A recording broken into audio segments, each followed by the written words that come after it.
This story is not as shocking or traumatic as some of the ones you might have heard before perhaps, but when it was happening to me, I was extremely upset and unnerved by it. This happened many years ago. I was newly single and looking for a way to meet new people, so I thought I would try my luck at online dating. I created a profile and went about speaking to some men online. I even met up for a few coffee dates or lunch. My initial nervousness at the prospect of meeting strangers online for possible romance was calmed down somewhat. I learned that there were actually quite a lot of nice guys out there just looking for the same companionship I was. I started to become more optimistic. In the past, I had this habit of dating men that were non-commitment types. I realized that I was ready to try and find somebody that wanted something a little more serious. I made a big mistake, though. In formulating this goal, I had largely blamed myself for my failed past relationships, reasoning that perhaps I had somehow unconsciously chosen a partner who was not ready for commitment. I decided I should try and be more open to nice, sincere men who seemed ready for the kind of relationship I was ready for. In doing so, I ended up ignoring the gut instincts I had always followed, and that came back to bite me. This is where Mark enters the scene. Mark worked in banking and was divorced with one child. He was fairly good-looking, articulate, and we shared many interests. We began chatting online. This progressed to phone calls after a couple of days, and finally the idea arose to meet for coffee.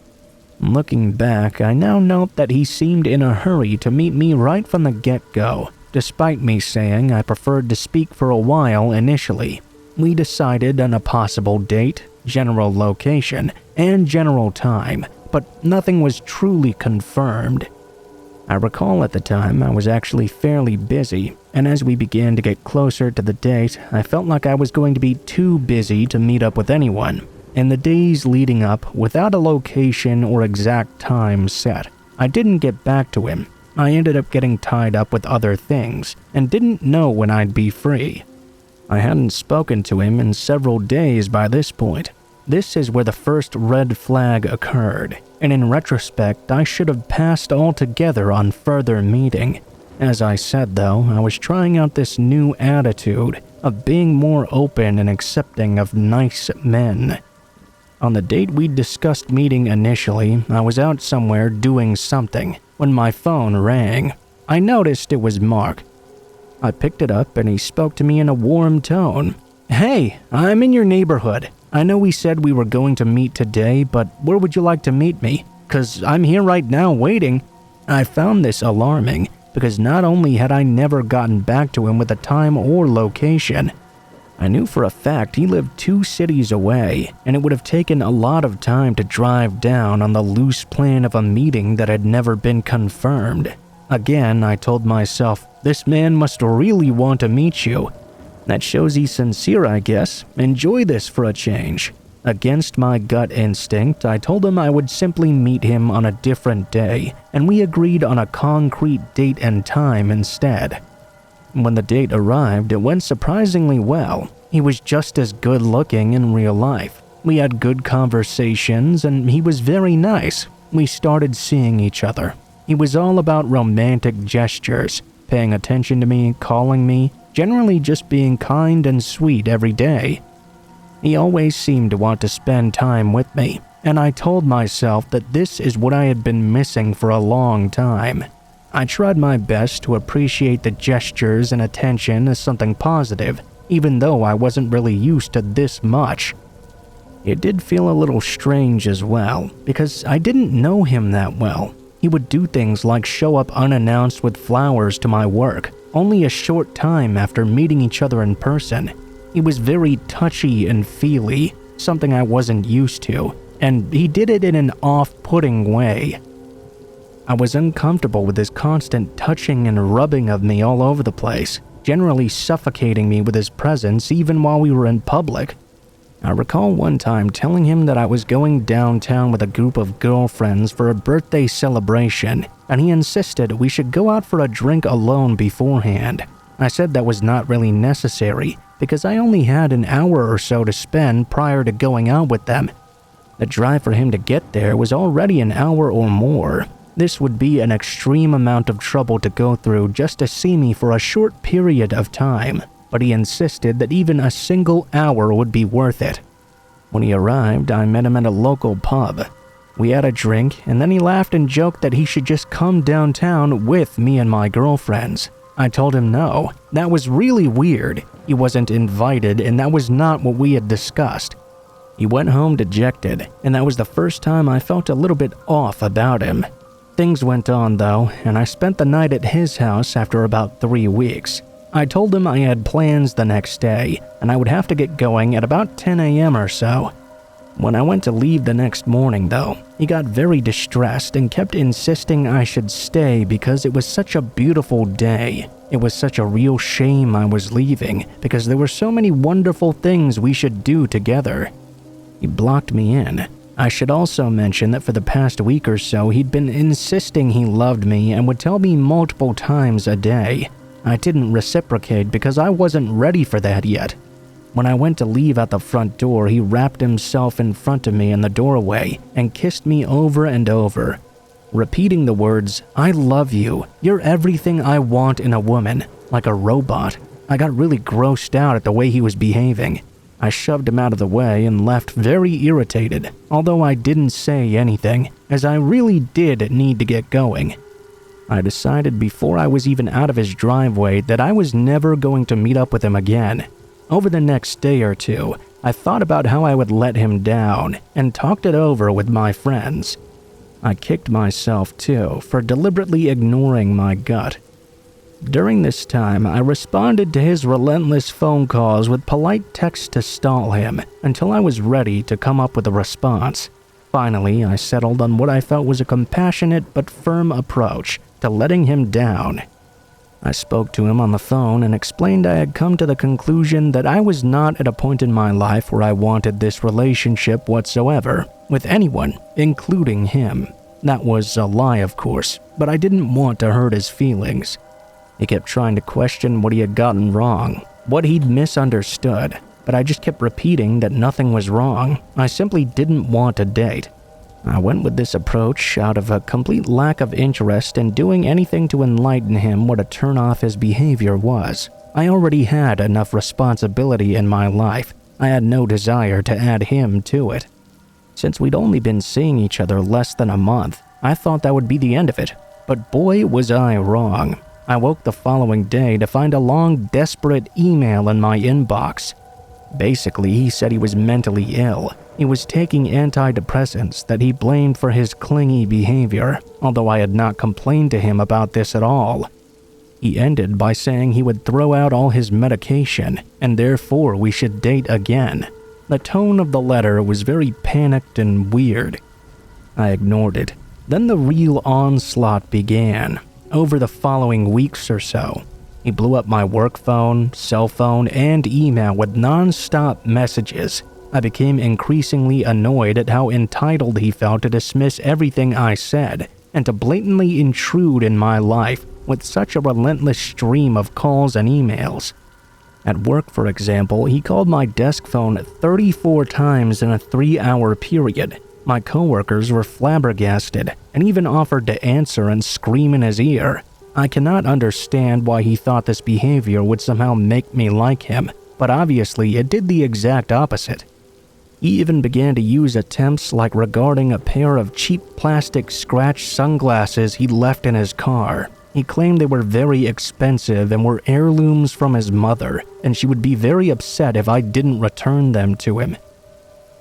Whatever. I drove to his house and dumped them in his mailbox. I finally texted him back after this to say, "They're in your mailbox. Don't contact me again." Of course, that didn't stop him though. The onslaught continued for days on end. He'd always exclaimed that I'd left something small, like a scarf or something at his house, and that he needed to return it to me. I'd send him another text. "I told you to stop harassing me. If you contact me again, I'm calling the cops." Eventually, this did work. Well, sort of. I continued to get Facebook messages from him for years after, even though we were not friends. I never responded to a single one. And the last one, he told me he was following me out in public somewhere. I was with my giant husband at the time, thank God. He wrote how good I looked, and added that he hoped still that we could be friends again one day. No thanks, Mark. I do not want to be your friend. But thanks for the lesson you taught me. Never ignore your instincts. Listening to mine led me to the next awesome, sincere, and unclingy man that I ended up marrying.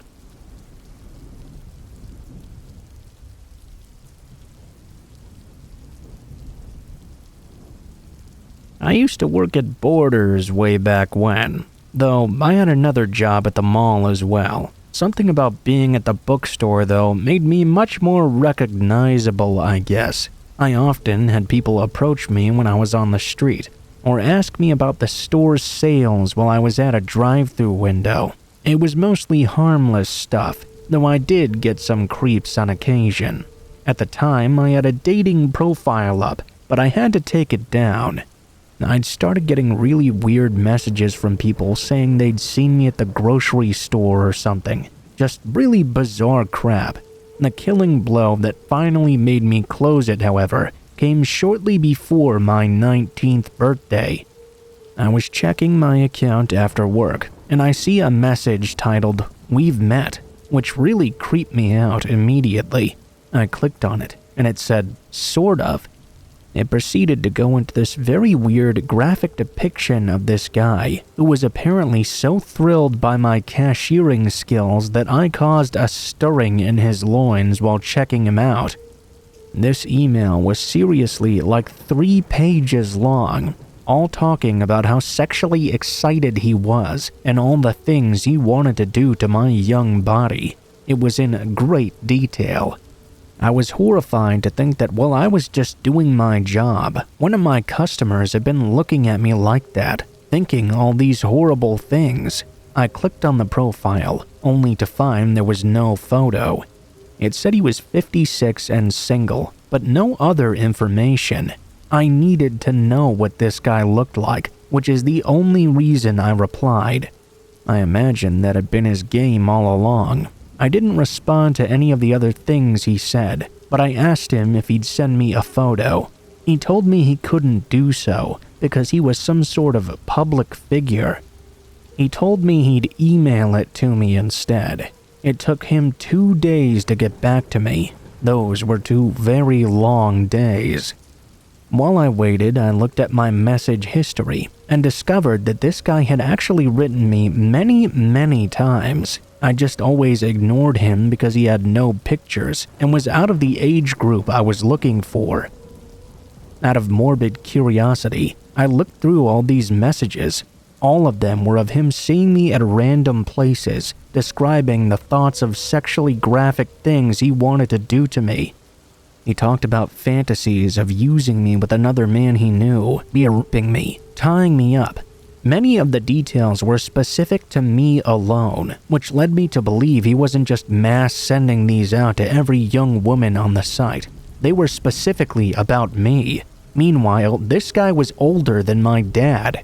I spent the next 2 days tensing around every older man who came in. I was afraid to be friendly with any of them. I was in fear that one of them would be this guy, and he'd take it as a go-ahead to come at me. I was having my birthday celebration, the day he finally got back to me. The moment I saw his name, I got a bad feeling in my gut. I couldn't immediately place it, but I knew there was something wrong with this person in particular writing these things to me. I stared at it for a moment, positive I knew this guy from somewhere. My brain just refused to click for some reason. I texted my friend to confirm with her as it began to dawn on me. This man had been my high school principal. I was horrified. I was still 18 at the time, which meant he must have been creeping on a bunch of us all along. I remembered many times of being alone with him in his office, and it made me feel queasy. Was he just perched there waiting for us girls to graduate so he could legally pounce on us? I wrote him back and told him, I don't know if you remember me, but you were my high school principal, and I happen to know you're married. He didn't reply. I thought that would be the end of it. I was still super creeped out for a while after that though, just knowing how long he'd been thinking about me and sending me these graphic messages. He'd been an authority figure in my formative years. Almost a year passed without further incident. He didn't come in when I was there. One day, I was ringing someone up without having gotten a good look at his face though. It was a friendly exchange, right up until I made eye contact. It was him again, grinning at me. I put his stuff in his bag and turned away from the register, but he stayed where he was. I pretended to organize some returns, but he just kept standing there, silently, not moving or saying anything. I knew he was watching me, but I couldn't bear to look. The moment lasted far too long. Finally, I grabbed my headset and asked a manager to come to the front of the store. He ran out after that, and I never saw him again.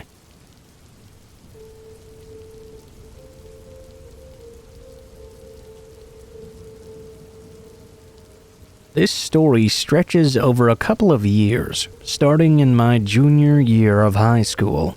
I was a very sad teenager. My dad had recently declared he didn't love my mom anymore, and my parents had been fighting non-stop. My father became completely distant at the most crucial point of my development, so as a result, I developed attention issues. It was one of those usual, my dad doesn't pay attention to me, so I wanted everyone else to do that sort of things. Not going to lie, I wouldn't go as far as to blame myself for this situation because I was a minor, but I can't say I didn't want it when it first started. We met online, like it usually happens. He was attractive, very smart, a college student. He told me he was 20. I'm not sure if that's true or not, because apparently he told me a fake name also. I had turned 17 that summer. It was nearing March of my junior year, and we hit it off immediately. I liked him a lot actually, so nearly a week after us talking, we decided to meet up. He lived a couple of hours away from me, which he drove all the way through traffic just to meet me at school. That sounded sweet to me at the time, but now it just raises major red flags. I didn't really think much of our age difference, because I was almost legal anyway, and I also thought of myself as very mature. It didn't bother me that this man was already almost out of college. He picked me up from school in his Prius. We hugged and decided to go to the mall to just hang out a bit. It was nearing sunset at this point. He bought me some ice cream and everything had gone pretty nicely. Everything changed when we went to his car though. He drove out to the empty side of the mall parking lot and asked if I wanted to make out in the back. I said sure, thinking it was no big deal. So we began kissing and I was really feeling it, you know. I was a horny teenager. I mean, what else would I be doing? Then though, something strange began to happen. He stopped in the middle and said, "Can I bite you?" I was taken aback for a moment. I was like, "What do you mean by bite?" "I don't know," he said. "I just get so turned on by pain. I love seeing people suffering." I was like, maybe he's into BDSM or something. I thought it was really strange, but maybe he just worded it poorly or something. Also, I didn't really want to be bitten though. A certain fear began to settle in. I felt nervous. I realized we were all alone, and this dude had just said something super unsettling. It was getting dark outside as well, and the doors were all locked. I felt myself backed into a corner. I legit thought to myself, if I say no, will he hurt me? I decided to say yes with much hesitation, but tried not to show it. I said he could bite me on the arm, but to stop when I said so. He said he would try, but no promises because he couldn't control himself. I was terrified. The man bit me so hard it looked like a zombie bite from one of those TV shows. He bit me right on the center of my forearm. It was dark purple, and he left teeth prints in my skin. I couldn't handle him biting me for such a long time, so I screamed in pain, at which point he removed his jaws from my arm and it started to bleed. After that, he took me home. I was alarmed, but I just couldn't stop talking to him. I still talked with him for weeks after. He started to tell me all types of alarming information about him. He talked about being together and running away with each other because our parents wouldn't understand. He was a Muslim and I was a Christian. He got so weird though that we stopped talking for a while. He began to follow me on all my social media. I decided I wanted to block him after I realized just how toxic he was. There wasn't any particular occurrence as to which I stopped, or a final red flag. Basically, my best friend just talked some sense into me and bullied me into breaking it off with him. She was the smart one of us two, definitely. She convinced me he was a creep, and I agreed with her. I felt an immense amount of guilt. I pretty much forgot about him until my freshman year of college. What I hadn't been aware of this entire time, though, was he'd made a fake account to follow me on Twitter. I had already been in a relationship for about a year, and this one time, without even thinking about it, I decided to post a kind of racy picture on Twitter. I was 20 at this time. After a few minutes, I received a DM from a person I didn't know. I was like, who could this be? I could tell immediately it was him. The message read, "I finally got to see those beautiful Slav boobs of yours." I was grossed out to say the least. My boyfriend was all questions because I'd completely forgotten about this guy up until that moment. It still doesn't end there though. Fast forward a couple of weeks. I'm walking on my university campus, and guess who I see there, just sitting down on a random bench? Yeah, you guessed it. I was so done with this. Are you serious? The universe just seemed to want to fuck with me. He looked up with me and made eye contact, after which I received another Twitter message. I didn't even bother reading it. I thought I had blocked him on everything, but the fact we still somehow ended up attending the same university gave me chills. It's not that I knew he would do something to me, because I don't really know if I can say for sure he would. The unsettling fear was still there though. I was intensely paranoid. It all just seemed too convenient that he was going to the same college as me, years after he was supposed to have graduated. We talked about going to this university because he wanted to transfer, but he said he probably wouldn't because the drive was too far away from where he lived. And then seeing him there after he mentioned not wanting to attend it, it felt kind of crazy. The timing was just too good. After that, I saw him again several times, though I don't think he'd noticed I was there. I'd completely changed the way I looked by then. Dyed and cut my hair, switched to contact lenses instead of glasses. I hope he just didn't recognize me or stop paying attention, maybe even graduated. I'm not sure if this is as crazy as some other stories you've heard, but I definitely don't want to see that guy ever again.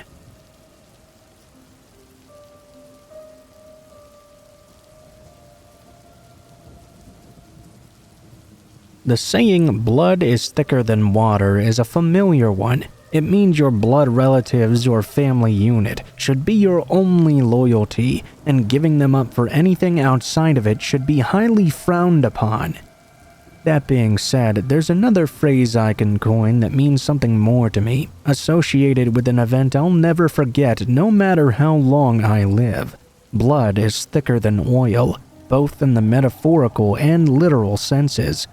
It all started on the day my parents told me they were getting a divorce. We lived on a huge property by a lake at the time, in a huge log cabin-style house. They hosted parties every summer, with friends and neighbors out on the lake.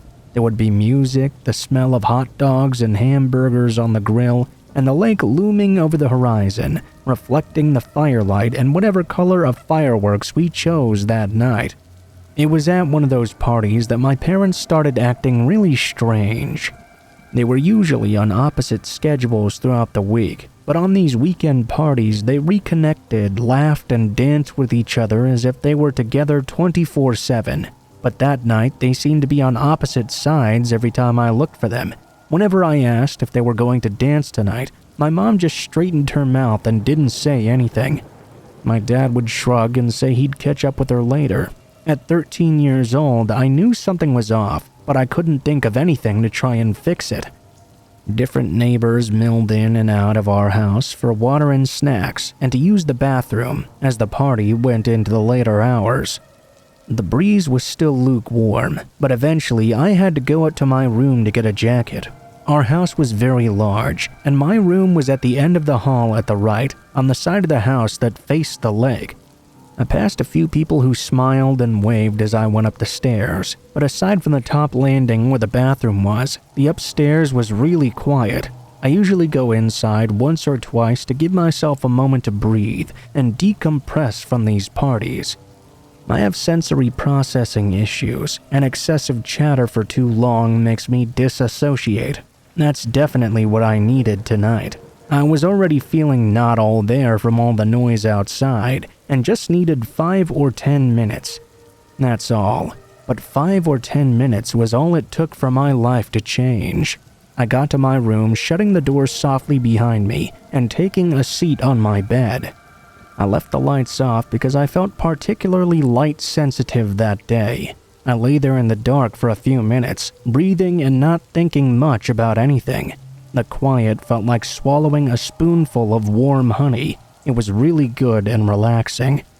My quiet moment was shattered, though, when I heard splashing through the open window. Not the regular kind of splashing either. Frantic, desperate splashing that sounded like a little kid had fallen in or something. My trance broken, I raced to the window to look out. I still felt disconnected to my surroundings, but I was there enough to be able to see what was going on. I almost didn't want to believe it. Down there in the dim glow of the moonlight and light from the bonfire around the corner, I saw my dad. He was bent over waist deep, wrestling with something. At first, I thought he was play wrestling with his brother or playing chicken or something. He was childish like that even at 40. But I quickly realized that wasn't the case when a man I knew popped out of the water, trying to punch my dad and get ashore. But my dad snatched him back and tackled him back in, pinning his head under again. It was Mr. Welsh, our next-door neighbor, a man we'd had at those parties every weekend. He and his wife often babysat me when my parents went out to dinner. He repaired our plumbing when I flushed Legos down the toilet. Everything neighborly you could think of, and there my dad was trying to drown him right in front of me. Not that he knew I was there, but I think he would have done this even if my bedroom light was on. I watched as they continued to struggle. When Mr. Welsh didn't come up for a minute and his body stopped moving, I couldn't take it anymore.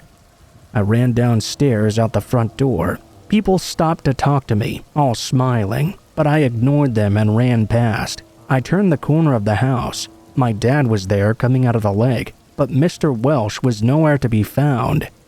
I looked frantically out at the water, but I couldn't see him anywhere. My dad just looked at me. His shoulders sagged. I could swear something broke inside him. He collapsed to the ground and sobbed into his hands, repeating the same thing over and over. I fucking killed him. I killed him.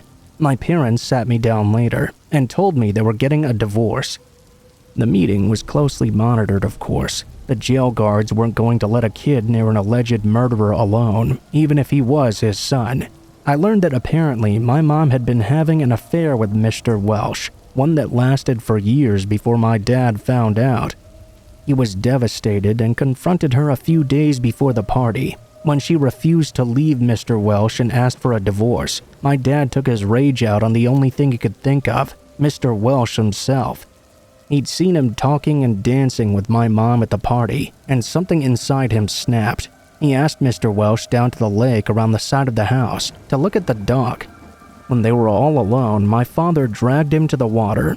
I still don't know how to feel about either of my parents. I was sent to live with my grandparents in another town as everything played out, and only saw them on supervised visits. I know I can't forgive my mom for what she did to my dad, but I also feel weird around my dad too, for the awful thing I saw him do. His anger was understandable, of course. It's what he did with it that makes me so unsettled. He's told me he still loves me a lot and will be there for me when he gets out. I believe him. I just don't know if I'm ready to accept everything yet. Mr. Welsh's body was never recovered. My dad was convicted purely on circumstantial evidence. Some days I think of driving out to the old lake house where I grew up and my innocence was lost, and looking out at that great expanse of water. Maybe one day Mr. Welsh will finally be found in that lake, or maybe he never will.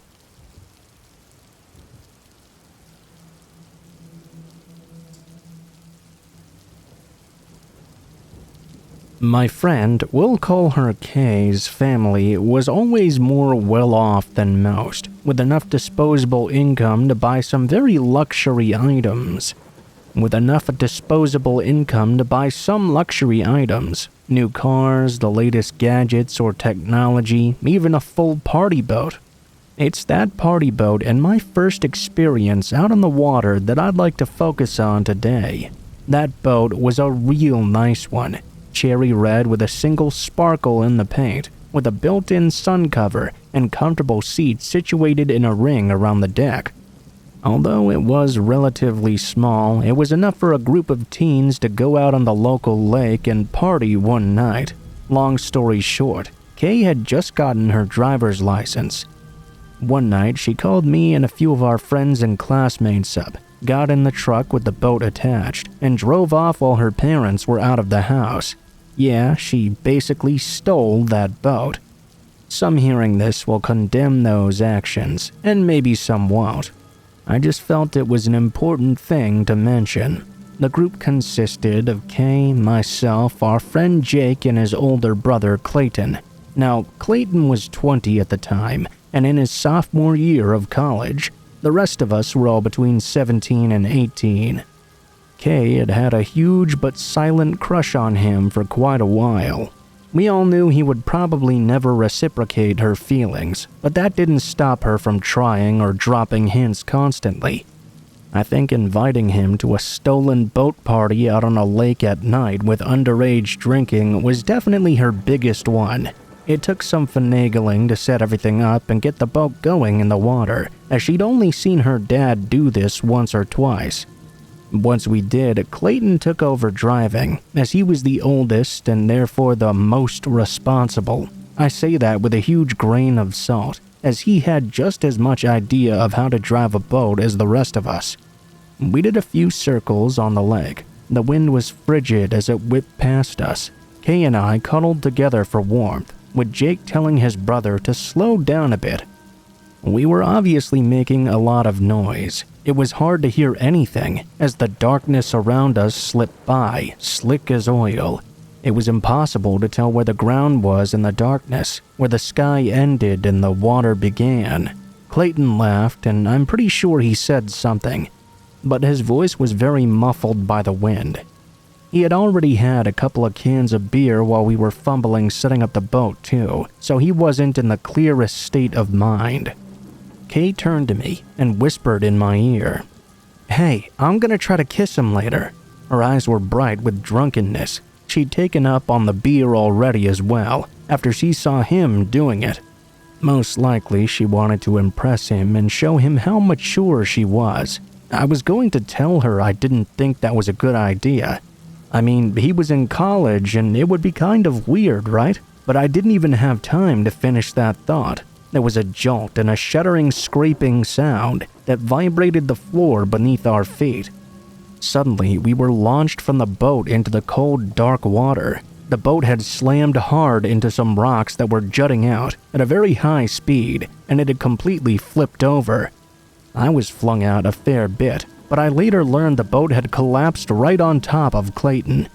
Kay had been launched right into one of the rocks and broke her arm, but still managed to crawl her way to safety, since she landed not far away from the shore. In hindsight, that's partially what made us crash in the first place. Jake was yelling, and I saw the faint outline of his back as he dove under to look for his brother. Each time he came up empty-handed. Dizzy, with my head fuzzing over from the impact, I swam over to help him look. I just remember him yelling over and over until his voice was completely strained. "Clay? Clay, can you hear me?" I dove under, groping at rocks and weeds and everything I could find until I had to come up for air. At the last second, my fingers brushed what I thought was the front of a shirt. Attached to an arm, attached to a body, I burst out of the water, screaming to Jake, "I got him! He's right here!" I dove back under. Together, we managed to get him to the shore where Kay was waiting, holding on to her broken arm. As she moved it around, I could tell it was flopping over in a way arms never should. Jake told us to call 911. He slapped his brother in the face, trying to get him to wake up. "How the fuck do you do CPR?" he said. "We can't," Kay blurted, wincing in pain. "I mean, we drank beer. I stole the boat." "Kay," I said. I took her face in my hands, forcing her to look at me. I could see the whites of her eyes. She was clearly crying. "We have to call. Come on." She nodded and grabbed me with her good arm. She cried as she dialed 911 in my arms. The police and ambulance came 15 minutes later. They took Clay away on a stretcher. Miraculously, he still had a faint pulse, but it was not looking good. Jake went with him in the ambulance while the cops drove me and Kay home. They lectured us on underage drinking and driving a boat recklessly. Kay's parents had gotten home earlier than expected, and they were waiting for Kay when she got back. When the cops explained to them what had happened, they didn't yell at Kay like I thought they were going to. Instead, they just hugged her and I tight and made us promise to never do something like that again. We were offered towels, a shower, and a change of clothes while waiting for my dad to pick me up. I felt numb and cold, even after a hot shower. Kay still cried beside me, begging Clayton to be okay. She really blamed herself for the whole thing. Although Clayton did live, he was never the same again. He had difficulty speaking and remembering things, and he couldn't really move without a walker or a wheelchair. His brain had been without oxygen too long to make a full recovery. Kay, Jake, and I visited him a lot these few months in the hospital, and although he couldn't remember our names sometimes, he wrote down on a piece of paper in his shaky handwriting that it was okay. He still lives with his parents and needs constant care. As for me, Jake, and Kay, we're doing all right. Last time I spoke with Kay, she went off to college in another state, where she could escape from that terrible night. Jake stayed in the area to help care for Clay, and he and I actually became a couple many years later. We now have a daughter together, and we've talked a lot about that night. We're going to make sure to educate her on boat safety and how it's a very, very bad idea to go out on the water and not tell anyone where you're going. That it's exactly what happened to Uncle Clay. I really hope she listens to our advice.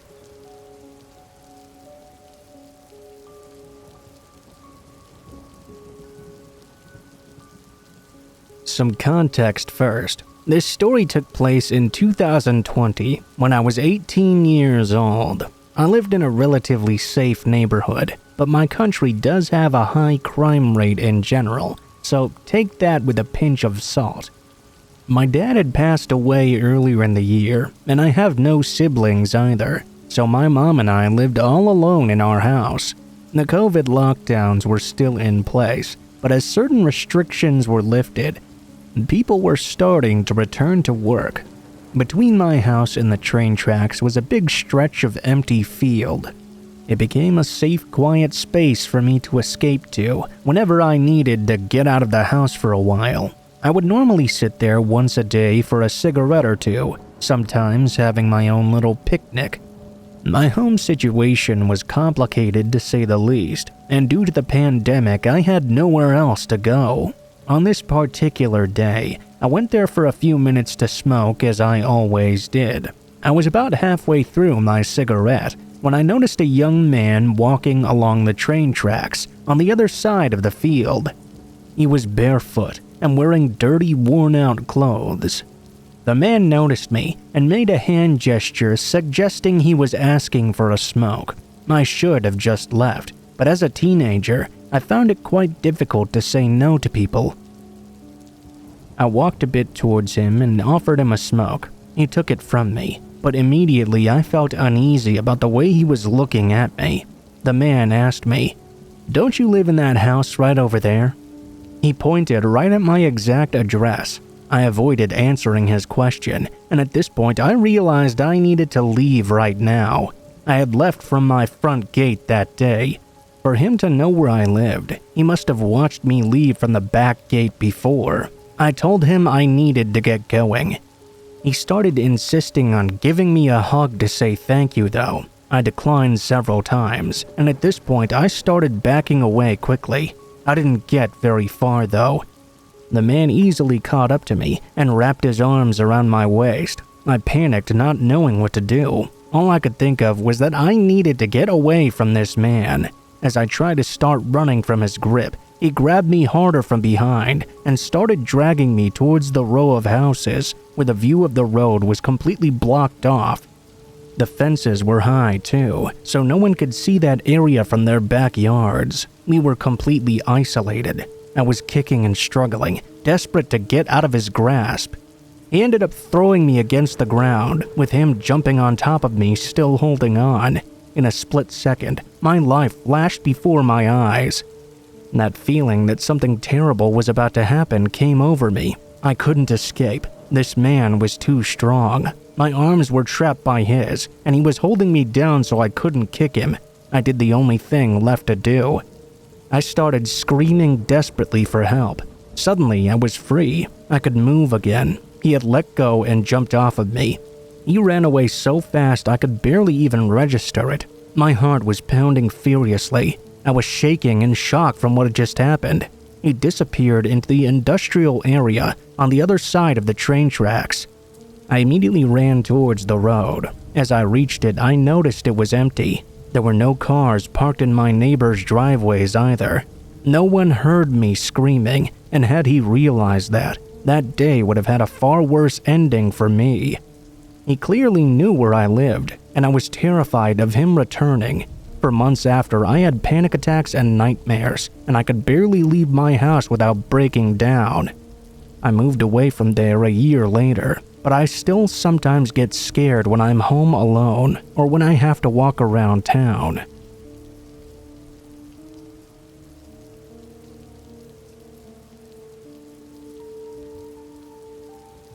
This happened a few years ago when I was about 13.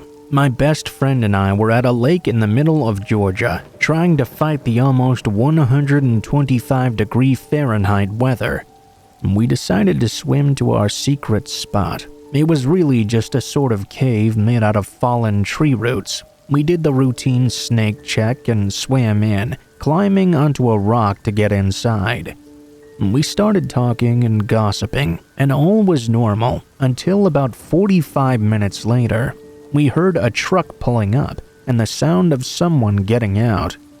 We guessed it was some people going fishing, since the lake was full of bass and other big fish. We started whispering, hoping the person wouldn't find our hiding spot. We heard the splash of someone getting into the water. We brushed it off again until we saw a man about 50 to 60 years old swimming over to our spot. We both looked at each other, but didn't move, frozen with fear. He came closer and started treading water about 3 feet away from the edge of our rock. He asked us our names, and we both replied with fake ones. We weren't entirely stupid. He told us they were pretty names, and then in the creepiest voice I ever heard, he looked us both up and down and whispered, "We have some very beautiful young ladies here. Someone like me could easily take advantage of you." He climbed up onto the rock. We then saw he was completely naked. We screamed as he lunged at us. We both dove away into the water. He managed to grab a hold of my friend's bikini top and ripped it off as she dived in. We were both fairly fast swimmers, and we hightailed it back to my friend's mom and explained what happened. While we were in the middle of explaining, the man swam up and started to walk towards us. That was until he saw my friend's mom was there. He quickly ran off into the bushes. His truck drove by a few minutes later, but we couldn't get the tag numbers because he was going so quickly. We called the cops, but from what I've heard, he was not caught. I haven't heard anything else about it since. I moved across the country, but this experience will likely never leave my mind.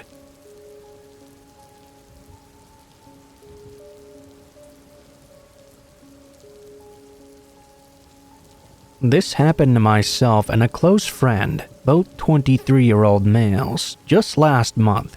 We decided to go on a 2-night backpacking camping trip in the Adirondack Mountains of New York. We were both very comfortable with nature and spent a lot of time camping, hunting, and fishing. We hiked about 5 miles up to a small lake and set up camp on a small beach that was not heavily trafficked. We didn't expect to run into anyone our first night there. As we were sitting around the fire, we saw a flashlight moving on the other side of the lake. It was at around 10:30. This was fairly unusual. However, we didn't give it too much thought. As time went on, though, this flashlight kept moving around the lake, getting closer and closer to our campsite. We kept discussing who could possibly be wandering around the woods in the middle of the night. We didn't particularly want an unwelcome guest. Once it was clear that the person or people were headed towards our campsite, we moved off into the woods nearby to see who would wander up. I took a small axe with me, and my friend had a .22 rifle. Now, we weren't expecting trouble, and we certainly didn't want to make any ourselves, but we figured we might as well cover our bases. Now, the moment of truth. The flashlight neared the light of our fire, and we could see it was a lone man. He had a beard and was probably in his mid-40s. The scary part was that he was carrying what turned out to be a pump-action shotgun. He walked around the campsite a few times, then proceeded to enter the tent. After rummaging around for a minute or so, he came out yelling, "I know you're out there. Why don't you come out and say hello to my friend here?" I remained motionless under a hemlock tree about 50 yards away. This is when the man proceeded to randomly fire his shotgun into the woods. It was not far from where we were. He also swung his flashlight around several times. After what felt like hours, he grabbed my friend's backpack and a few articles of clothing drying off near the fire and threw them in to burn. My friend trained the .22 at the man and asked if he should shoot him. I told him absolutely not unless he spotted us. He started to point the gun in our direction. Thankfully, the man moved off to where he had come from just a little while after. We waited until his flashlight was on the other side of the lake. We ran out and grabbed everything we could fit in my pack and took off soon after. It was now around 2 or 3 a.m. We ran out of the trail with flashlights and made it back to my car. The sun was coming up now. We immediately went to the police department and reported it, where we also spoke with some forest rangers. That was it. We haven't heard anything back from the police. It wasn't that mysterious. However, it made me feel fear that I had never felt before in my entire life.